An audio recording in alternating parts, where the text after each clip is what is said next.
అమలయ్యే విధంగా చూసినటువంటి గొప్ప పరిపాలన దక్షతను మన బాబు జగజీవన్ రామ్ గారు. ఆ రోజు కేంద్ర ప్రభుత్వంలో మంత్రిగా ఉంటూ వారు ఒకటే సీరియస్గా వారు తీసిన కాన్సన్ట్రేషన్ అంతా ఒకటే. అంబేద్కర్ గారు ఇచ్చినటువంటి ఫలాలు అమలు అవ్వడంలో ఎక్కడైనా నిర్లక్ష్యం జరుగుతూ ఉందా అని చెప్పి ఎక్కడ కూడా నిర్లక్ష్యం జరగకుండా అమలయ్యడానికి చూడడం జరిగింది. ఆ రోజు నుంచి ఈ రోజు వరకు కూడా అందరూ చెప్పినా, అందరం ఆలోచన చేసినా, ఇందాక పెద్దలు మాట్లాడినట్టుగా అందరిది కూడా ఆలోచన ఒకటే, సమాజ నిర్మాణం.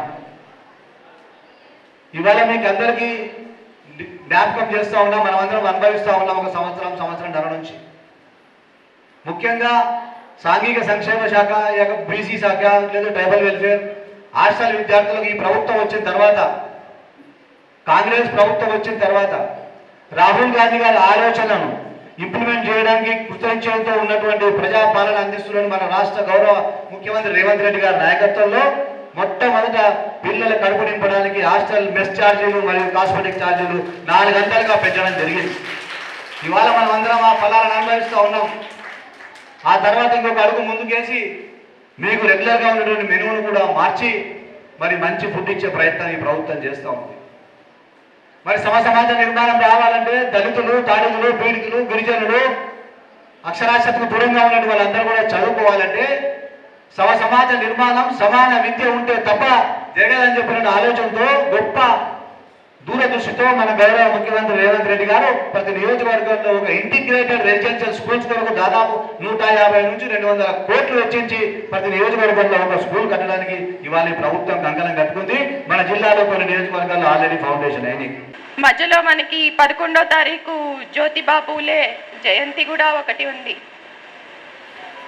బాబు జగజీవన్ రామ్ గారు కానీ, మన బాబాసాహెబ్ అంబేద్కర్ గారు కానీ, జ్యోతిబా పూలే గారు కానీ, ఇలాంటి మహనీయులందరి వల్లనే ఈరోజు అందరం కూడా ఇక్కడ వేదిక మీద నించొని మీ అందరితో మాట్లాడే అవకాశం కలిగింది. వారు ఆ రోజు దళితుల హక్కుల కోసం కానీ, బడుగు బలహీన వర్గాల హక్కుల కోసం కానీ, మహిళల హక్కుల కోసం కానీ వారు పోరాడకపోయి ఉంటే ఈరోజు నేను కూడా ఇక్కడ నించుని ఉండేదాన్ని కాదు. కాబట్టి ఈ సందర్భంగా వారందరికీ కూడా ఒకసారి నివాళులు అర్పించడం అనేది మనందరి బాధ్యత.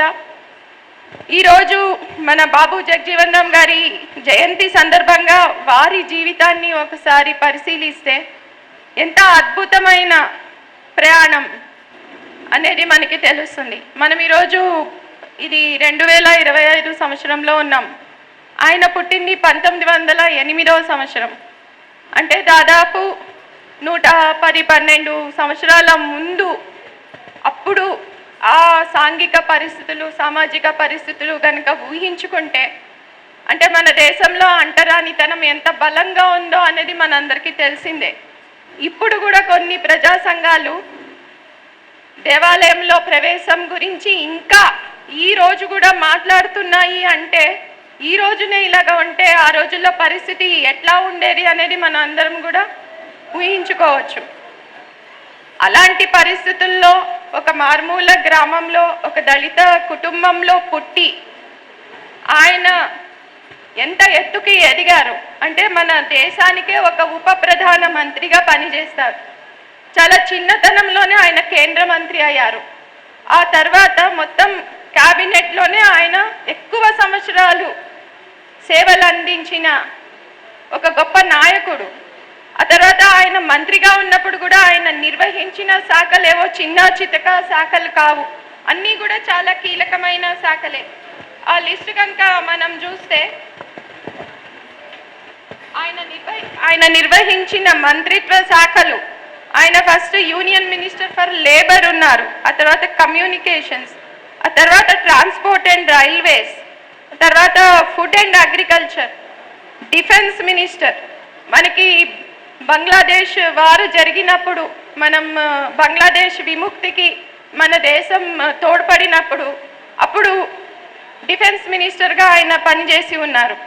అదేవిధంగా అగ్రికల్చర్ అండ్ ఇరిగేషన్, మన దేశంలో హరిత విప్లవం రావడానికి కానీ, మన వ్యవసాయ శాఖ నుంచి ఎన్ని రకాల అభివృద్ధి కార్యక్రమాలు తీసుకున్నప్పుడు కానీ ఆయనే ఆ శాఖకి ఆధిపత్యం వహించి ఉన్నారు.